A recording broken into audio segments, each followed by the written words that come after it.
Bonjour tout le monde! Alors, on se retrouve cette semaine, semaine du 3 mars. La semaine dernière, pour cette série de semis du jardin ou de une semaine au jardin, je me souviens même pas comment j'ai appelé cette série-là. La semaine dernière, il n'y avait pas eu de vidéo parce que, pour la simple et bonne raison qu'il n'y avait pas de semis pour nous à faire. Je tiens à faire la précision suivante. Les vidéos que je vais faire, c'est vraiment compte tenu de ce que nous avons envie de cultiver, de ce que nous devons semer, selon les choix, les sélections qu'on a faites pour notre famille. Donc, ça se peut qu'il y a des fois que vous avez des aliments, des produits que vous voulez cultiver, puis que moi, je les fais pas. Donc, n'oubliez pas, suivez votre calendrier de culture. Si vous n'avez pas un calendrier de culture, je vous invite à aller sur le site du Jardin des Coumets. Vous pouvez utiliser celui-là. Je crois que sur le site de Semences du Portage, il y en a un aussi qui peut être disponible. Il y a une collaboration avec une entreprise, mais je ne l'ai pas vu encore, donc je ne sais pas. Et si vous voulez créer le vôtre avec vos propres cultivars, je vous invite à regarder celui de Comme à Maison que j'ai créé avec l'aide de mon amie Mélissa.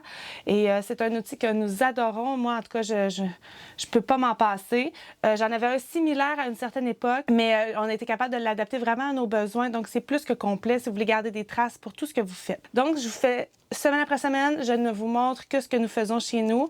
Selon notre zone de rusticité aussi, c'est important. Vous devez vérifier vos zones, vous devez vérifier si ça peut marcher au niveau de vos dates. C'est très important. Je ne peux pas le faire pour tout le monde. Donc, cette semaine, 3 mars, on a des températures super douces en ce moment.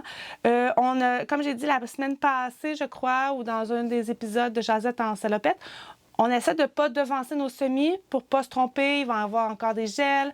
Notre date prévue de dernier gel est toujours autour de la première semaine. C'est déjà arrivé même le 11 juin. Donc, il faut faire très attention. C'est cette date-là qui est importante. Jusqu'à quand on peut avoir un gel au sol? Fait qu'on ne veut pas partir des plants trop tôt, les étirer jusqu'à la mi-juin. Parce que sinon, il faut repiquer, il faut changer les pots, ça prend de la place, etc. En cette semaine du 3 mars, il va y avoir un semis de ravioles qui va se faire directement dans la serre. Le sol est dégelé et dans nos notes, il fallait absolument les mettre à ce moment précis. On est équipé de couvertures flottantes, donc il va y avoir des couvertures flottantes pour les nuits qui sont trop froides. Et c'est ça. Enfin, on va pouvoir en manger un petit peu avant de faire les implantations dans la serre en tant que telle. On va faire également un semis d'épinards qui vont aussi aller dans la serre là, dès que les feuilles vont être prêtes. On va aller tout mettre ça dans la serre, ainsi que du mesclun, plein de petits mesclins. J'ai choisi des multicellules de 200, donc c'est des toutes petites cellules. Ils n'ont pas besoin de plus que ça, que ce soit épinards ou mesclun. Le système racinaire se fait hyper rapidement. Ça fait des belles petites mottes, ça se tient bien. On peut ensuite transplanter super facilement. Ce sont des cultures qui pourraient être mises au jardin aussi directement, mais là, moi, c'est pour dans la serre. J'aime beaucoup utiliser le multicellule. Ça fait du travail de plus, c'est certain, mais on est capable de s'assurer les quantités qu'on va pouvoir utiliser, les quantités qui sont prêtes. On voit le taux de germination. Vous n'êtes pas obligé d'acheter des multicellules. C'est bien évident. Vous pouvez utiliser plein d'autres choses, mais nous, c'est vraiment ce qu'on aime beaucoup faire. Pour le rabiol, j'utilise un petit sachet de semences mélangées. Il y en a qui proviennent de chez V16, il y en a qui proviennent de chez West Coast Seeds. Les épinards, c'est des épinards régiment que je vais utiliser, que nous adorons. C'est vraiment, il fait une énorme feuille. C'est un épinard formidable. On n'a pas envie de changer ce cultivar-là parce qu'il est vraiment très, très bien. Pour ce qui est du mesclun, on fait un mélange. Donc, j'ai un mélange, j'ai de la roquette, j'ai du Baby Leaf Blend, j'ai un mesclun zesty mixte qui est un peu plus piquant. C'est toujours délicieux. On les coupe toutes, on mélange tout ça ensemble. Ça fait des super bonnes petites salades. Moi, on aime beaucoup, beaucoup, beaucoup. Par la suite, je vais faire encore une fois un semis de thym parce que ce que j'ai parti précédemment, c'est pas top et on refait des espaces de culture pour les plantes médicinales. Je vais être certaine d'avoir un maximum de plants. Du thym, notre famille en consomme énormément de façon médicinale ou même dans la nourriture. Alors ça, c'est sûr, j'en veux beaucoup. C'est aujourd'hui que je vais démarrer tous nos poivrons et nos piments. Dans les poivrons, on a cette année le mélange de poivrons miniatures des semences du portage. Les filles aiment ça. Quand on a des activités, des fêtes, ça se présente super bien dans une assiette de crudité. C'est chill au bout, j'aime ça. Fait que ça, on le fait pour le plaisir. On a nos poivrons King of the North, qui est une semence qu'on a récoltée de l'année passée. On espère que ça va donner des super beaux poivrons. J'ai du jalapeno aussi, qui c'est nos semences de l'année passée ou même de l'autre année d'avant qu'on avait récolté. Et il me reste du poivron escamillo. Escamillo qui est un poivron qui fonctionne mieux en serre, si je me trompe pas. Et je vais aussi faire un semis de ciboulette et d'origan parce que justement, mes plates-bandes vont être occultées. Il y a tellement de mauvaises herbes qui ont poussé au travers. On n'est plus capable de récolter de ces plantes-là. Donc, je repars à zéro et je veux m'assurer que j'ai le temps d'en repartir si jamais j'en manque. Alors, je sais que selon le calendrier du jardin des Écoumènes, c'était pas tout de suite. Je suis un petit peu trop tôt. Je suis comme 2 semaines trop tôt pour ces fines herbes-là, mais c'est pas grave. Moi, je vais m'arranger. S'ils sont trop tôt, je vais les repiquer dans des pots plus gros. Je veux vraiment m'assurer d'avoir des plantes puis de pouvoir récolter là, pendant l'été. J'ai des semences de lavande du jardin des villageois et je vais repartir plein de lavande aussi parce que j'ai peur que mes lavandes n'aient pas toffé les températures qu'on a eues. Il n'y avait pas assez de neige, d'après moi, dessus. J'ai un gros doute, donc je veux tout partir pour être sûre d'avoir quelques plants. Pour l'instant, de mes tests que j'ai faits, le taux de germination est très faible, mais ce sont des très vieilles semences. Puis encore là, ici, on a le jardin des villageois. Je ne sais pas si c'est normal. Je ne connais pas tant ça encore, les germinations, les taux de germination, mais c'est un taux de germination hyper bas. C'est écrit, donc c'est pour ça qu'ils mettent plein de semences dans les sachets, taux de germination très bas. Donc, on va voir. C'est ce qui englobe les semis pour cette semaine. Je voulais aussi apporter 2-3 précisions pour les semis que j'ai faits. Donc, les épinards, c'est bien, je veux que ce soit bien clair, ça peut être semé directement au jardin. On n'est pas obligé de faire un semis intérieur. Moi, j'ai eu une formation avec un maraîcher, puis il le faisait comme ça, puis ça va mieux après, je trouve, pour aller faire le transplant. On sait exactement le nombre de plants qu'on devrait avoir. Fait que c'est une question vraiment d'optimiser un peu nos actions. Oui, ça prend la manipulation de plus, ça prend un peu d'espace de plus à l'intérieur, de la lumière, tout ça. Donc, si jamais vous avez pas tout ce qu'il faut pour le faire, ne le faites pas en semis intérieur, puis vous le ferez en semis direct. L'épinard peut être semé directement au jardin. C'est une culture printanière ou automnale. Ça aime des températures plus fraîches. Donc, c'est pour ça qu'on peut en semer quand même tôt au jardin. Si on se fie au calendrier de culture du jardin des Écoumènes, on pourrait semer l'épinard directement au jardin dans la dernière semaine d'avril. Donc, c'est une culture qui aime ça avoir de la fraîche. Il n'y a pas besoin de chaleur pour sa germination. Donc, si vous décidez d'en partir à l'intérieur, mettez pas ça sur tapis chauffant, c'est pas nécessaire. On met la semence à peu près un demi-pouce de profondeur aussi. C'est quand même important, il ne faut pas qu'elle soit sur le dessus. Donc, elle n'a pas besoin de lumière non plus pour germer. La lavande, le thym et l'origan, ce sont des toutes petites microscopiques semences. On les dépose uniquement sur le dessus du terreau. C'est ce que je disais précédemment, c'est que pour mes céleris, c'est des toutes petites semences aussi, puis je pense que je les ai mis trop profonds et c'est pour ça qu'ils ont de la misère à germer. Donc, on revient à la lavande, thym, origan, on dépose sur le terreau, on appuie légèrement pour qu'il reste en place. On met la lumière et le tapis chauffant pour stimuler la germination.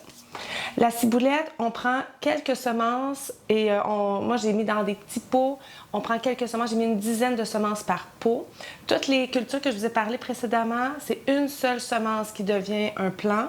La ciboulette, elle a besoin de plusieurs semences pour faire son beau plant et c'est au fur et à mesure des années qu'il va prendre de l'expansion. La ciboulette a besoin de chaleur, puis on parle d'à peu près 2 semaines là, avant de voir là, la germination, avant qu'on voit les pousses sortir là, du terreau. Pour ce qui est du poivron, du piment, c'est une culture qui a besoin de chaleur. Donc, on parle même jusqu'à avoir un terreau à 32 degrés. Donc, on va utiliser vraiment les tapis chauffants. C'est super important. On enfonce la semence à peu près 1/4 de pouce de profondeur. On va faire ce semi-intérieur-là 7 à 8 semaines. Moi, je préfère 8 semaines. Puis même, on est un petit peu plus tôt encore, avant le dernier gel, avant le risque de dernier gel. C'est une culture qui est quand même longue avant qu'on ait des fruits matures. Fait que c'est pour ça qu'il faut les partir tôt. Et il faut réfléchir aussi à l'espace qu'on va avoir besoin quand on va les mettre dans des pots. Donc, c'est une culture qu'on peut partir soit dans des contenants puis en mettre plusieurs, puis ensuite de ça, on va repiquer dans des contenants plus grands. Mais ça, je vais vous le montrer au fur et à mesure. Nous, on choisit le multicellule et c'est seulement quand les vraies feuilles vont apparaître après 3 semaines qu'on va pouvoir repiquer dans plus grand. Mais c'est une culture à partir un peu plus tôt, c'est ça, comme je dis, parce que ça aime les températures très chaudes. On le met au jardin juste quand il n'y a plus aucun risque de gel. Et ce que je voulais vous montrer ici, c'est que Sur le calendrier du Jardin des Coumènes, c'est vraiment très, très clair. C'est bien écrit, là. C'est basé sur des données, je ne sais plus en quelle année c'était, pour une zone 3 et 4. Et il y a une grande ligne jaune à travers le calendrier, c'est une zone de risque de gel. Et comme je disais, moi, notre zone de risque de gel, c'est même l'autre semaine suivante parce que dans nos données qu'on a répertoriées ici, étant donné qu'on est dans des grands champs à l'air libre, quand il fait très froid, j'ai l'impression qu'il fait toujours plus froid chez nous et on a déjà perdu des cultures très tôt en juin, donc on ne veut plus que ça se reproduise. Fait que nous, on est un petit peu frileux à l'idée d'avoir un dernier gel à la fin mai. Nous, c'est plus début juin. Alors, c'était des précisions que je tenais à faire. J'ai décidé d'ajouter aussi à ce que j'ai fait hier, parce que la vidéo est faite en 2 fois. L'artichaut, j'étais en train d'oublier l'artichaut. Je ne l'avais pas fait l'année passée, fait qu'il n'était plus dans mon calendrier de culture. Je vais partir l'artichaut tout de suite dans des contenants, des 72 multicellules, donc pas des toutes petites. Et je le porte tout de suite. On suggère souvent pour l'artichaut de faire une stratification à froid. Moi, je l'ai pas fait et ça avait super bien fonctionné quand même. Alors, je vais essayer de le refaire. C'est une culture quand même particulière. Ça prend un grand espace au jardin, fait que ça se peut que ça soit pas dans vos projets, mais je vais vous montrer un peu l'évolution, puis à quoi ressemble le plan, puis à quoi s'en tenir aussi, si jamais c'est quelque chose que vous voulez essayer.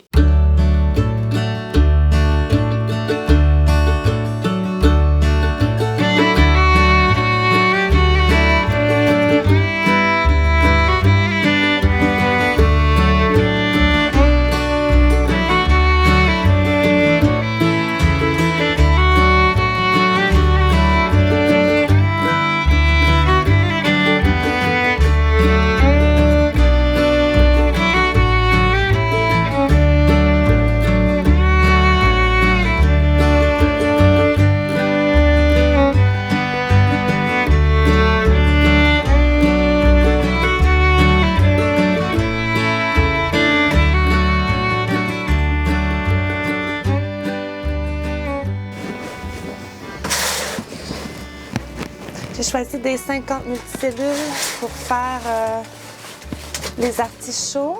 Je vais en faire une vingtaine. Ça devrait être suffisant.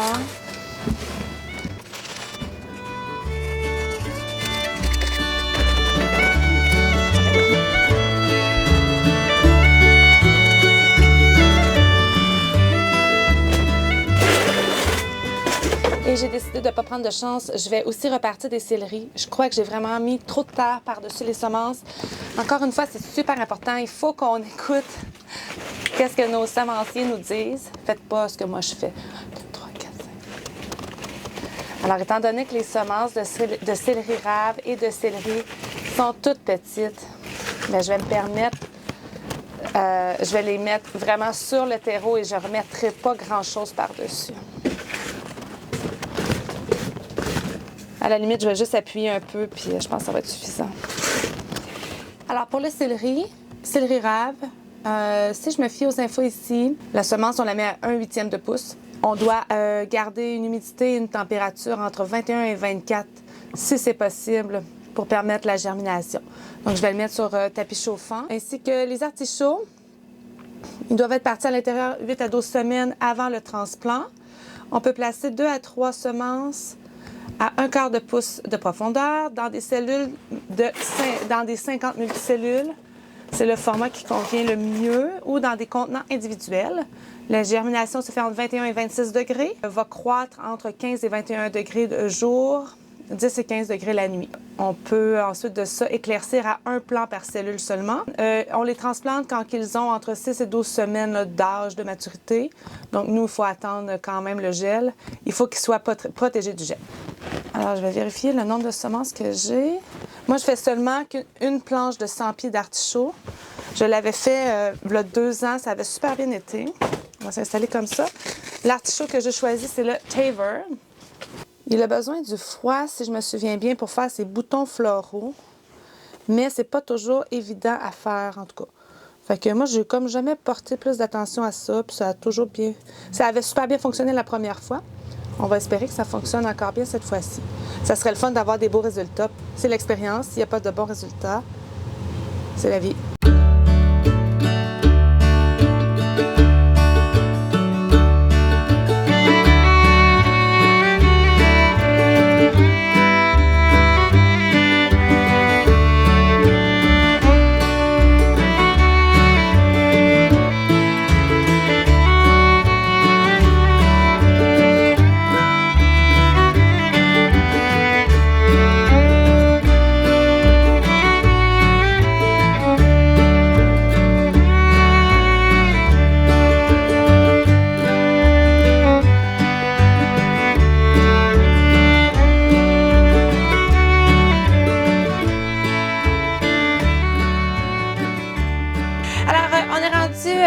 la petite chapelle, c'est le moment de faire le semis de ravioles pour cette semaine du 3 mars.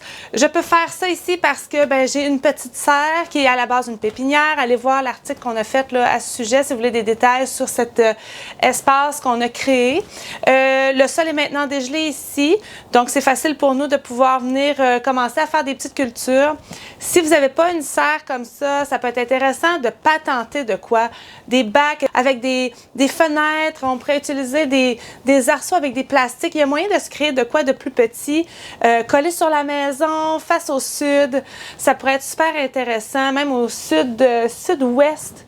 Le soleil va plomber à partir du dîner, là, puis réchauffer bien comme il faut. C'est des possibilités qui pourraient se faire. Vous regarderez ça. On commence par le rabiole parce que je vais faire un semis direct. On ne fait pas un semis intérieur là, avec le rabiole, contrairement à l'épinard, puis au mesclun, puis à la roquette qu'on a fait hier.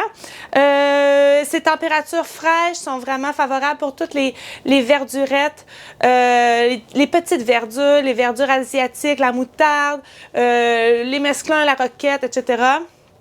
Et le rabiole fonctionne super bien. Si vous voulez avoir un bel aperçu de la culture dans les températures plus froides, c'est quelque chose qui vous intéresse, il y a le livre Le maraîchage nordique de Jean-Martin Fortier qui est quand même super intéressant. On parcourt plein de légumes, de variétés de légumes, puis on explique un peu comment faire, quand les mettre, si c'est pour une culture plus pendant l'hiver. C'est quand même un super beau livre. Je ne le possède pas, mais je l'ai fait acheter à ma bibliothèque, puis je l'ai loué plus qu'une fois. Il est sur ma liste d'achat éventuelle. Mais là, dans le moment, on va semer un rabiole. Habituellement, le rabiole, c'est une culture que nous, on fait plus au printemps ou pour l'automne. On n'en fait pas vraiment pendant l'été. Les jardins regorgent de plein d'autres cultures. Puis nous, c'est correct comme ça. Comme ça, la famille ne se tanne pas. Puis, c'est difficile d'en faire juste une petite quantité. On est habitué à faire on fait des grosses quantités. Puis, quand il y en a trop, c'est ça. On essaie d'en dispatcher un peu partout. Mais à un moment donné, trop, c'est comme pas assez. Les animaux, par contre, en raffolent. Là, les vaches adorent ça. On va avoir des cochons cet été. Donc, c'est sûr que s'il y a des surplus, il n'y a rien ici qui est jamais perdu. C'est toujours un cycle. Soit ça s'en va aux animaux, soit ça va au compost. Mais là, je m'égare. Ce que je fais, c'est que je prépare ma planche. Ici, on va le mettre sur cette planche-ci parce que l'année passée, il n'y avait pas eu de rabiole à cet endroit-là. Ça a été du concombre. Puis je pense qu'en début de saison, c'était des épinards sous toute réserve. Donc cette année, on essaie de ne pas remettre la même chose au même endroit. L'espace est restreint. Ça se peut qu'à un moment donné, ça se retrouve à la même place. Mais on essaie de faire une rotation de culture partout dans nos jardins. C'est super important. La planche mesure à peu près 2 pieds de large parce que c'est ça, c'est des tout petites planches de culture. C'est pas le même format qu'à l'extérieur là, pour faire le bio-intensif. Puis c'est à peu près 13 pieds de long. Le rabiole, on le sème aux 3 cm. Habituellement, je me sers du semoir Jang. Je ne vous dis pas d'acheter ce semoir-là. Nous, on l'a acheté l'année qu'on avait fait des paniers pour de la famille, des amis, des clients. Et je vous suggérerais pas du tout d'acheter ça pour vos jardins. C'est un très gros achat et ça fonctionne bien si on fait beaucoup de cultures, des longues cultures, betteraves, carottes, ravioles, tout ça là, dans les champs. Mais pour vrai, là, ça vaut pas nécessairement l'investissement. On l'a conservé parce qu'on ne sait jamais, nous, plus tard, à la retraite, des jardins maraîchers, ça risque d'être une opportunité pour nous quand les enfants vont être plus vieilles. Ce que j'ai fait, c'est que j'ai amendé avec un compost. C'est notre compost ici qu'on fait à la maison. Tous les détritus de cuisine, les terreaux des semis intérieurs, le terreau des micro-pousses pendant l'hiver, tout ça s'est accumulé. On fait du compost 12 mois par année. Ça sera une vidéo éventuellement, je pourrais vous montrer. Donc, il a maturé tout ça. Il a été tamisé aussi. Et il avait été ici dans la serre. On l'avait gardé ici pour qu'il puisse être complètement dégelé là, le plus tôt possible au printemps. Donc, je vais amender la planche avec ça, puis avec un peu de fumier de poule granulé Actisol. Et je vais me faire 4 sillons dans lesquels je vais aller semer aux 3 cm environ. Je ne me promène pas avec ma règle, ça c'est certain. Et je vais semer du rabiole. On va arroser. On va arroser bien comme il faut. Puis ensuite de ça, je vais mettre quelques petits arceaux. Et on va couvrir le tout avec une couverture flottante. C'est très gris aujourd'hui. Il fait exactement 15,8 degrés Celsius dans la serre. Alors, c'est ça, ça ne dérange pas si je laisse ces couvertures flottantes-là. Ça va prendre quand même une couple de jours avant qu'il y ait une germination, mais on va pouvoir venir faire un tour et je vous montrerai ça la semaine prochaine, qu'est-ce qu'il y en est, puis les semaines suivantes. Donc, on va regarder jusqu'à quand va être la première récolte possible. Le rabiole, c'est un petit navet, c'est complètement délicieux. Toute la famille en raffole. Tous les gens qui viennent ici, on leur en offre C'est un petit légume qui est plutôt pas tant connu, à part dans les marchés où est-ce que les fermiers là, de famille vont vendre leurs légumes, tout ça. Dans les paniers aussi, c'est super commun. Mais à l'épicerie, c'est plutôt rare. Nous, ils sont tout blancs. C'est vraiment du haikuré qu'on utilise. Il y a certains cultivars, là, mais je vais vous mettre les liens de ceux que nous, on utilise. Et il y en a aussi des mauves, si je me trompe pas. Mais c'est très, très goûteux, délicieux quand c'est frais cueilli. Si vous avez une mauvaise expérience dans le passé, ça vaut la peine de le réessayer parce que fraîchement cueilli, là, c'est complètement différent. On peut aussi cuisiner le beau feuillage. C'est vraiment délicieux si on le fait steamer un petit peu à l'eau, puis après ça, on met un petit peu d'huile de sésame, puis ça fait comme une petite salade asiatique.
Alors, c'est ce qui conclut les semis pour cette semaine.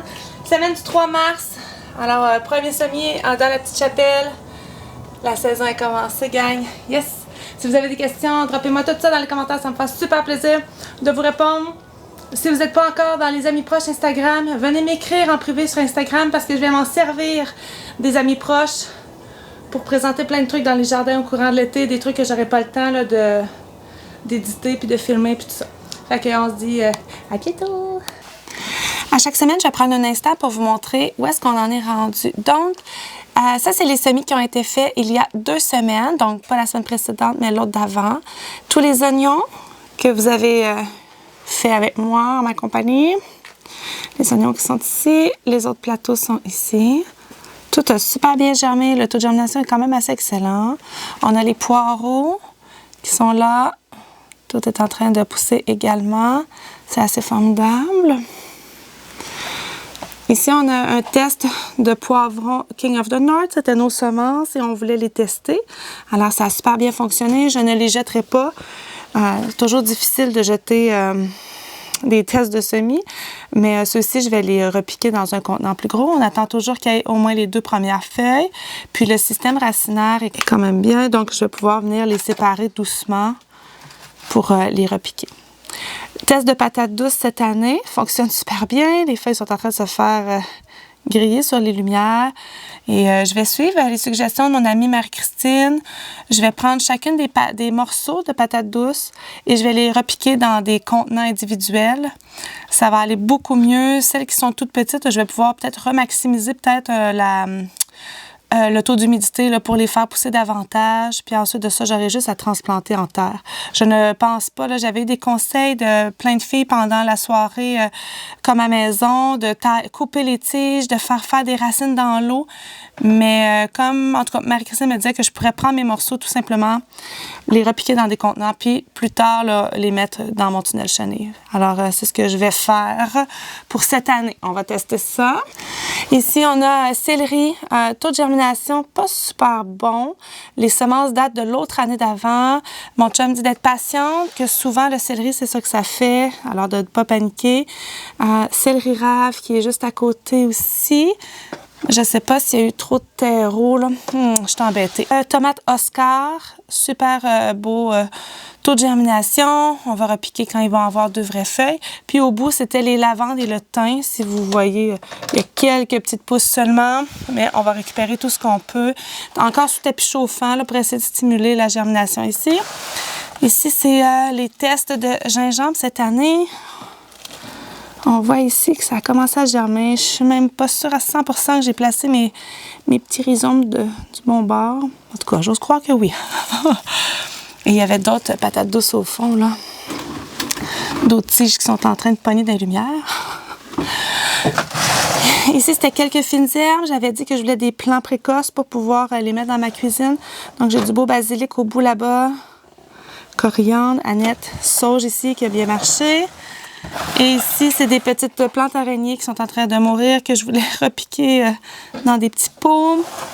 Et on a une lavande ici que j'avais partie il y a très longtemps, mais là, elle fonctionne. C'est très lent. Un beau plant d'aneth ici aussi. Puis ça, c'est mes tests d'arachide que je ne peux pas jeter. Alors, ça ressemble à ça un peu, l'installation de ce à quoi ça ressemble les semis jusqu'à présent.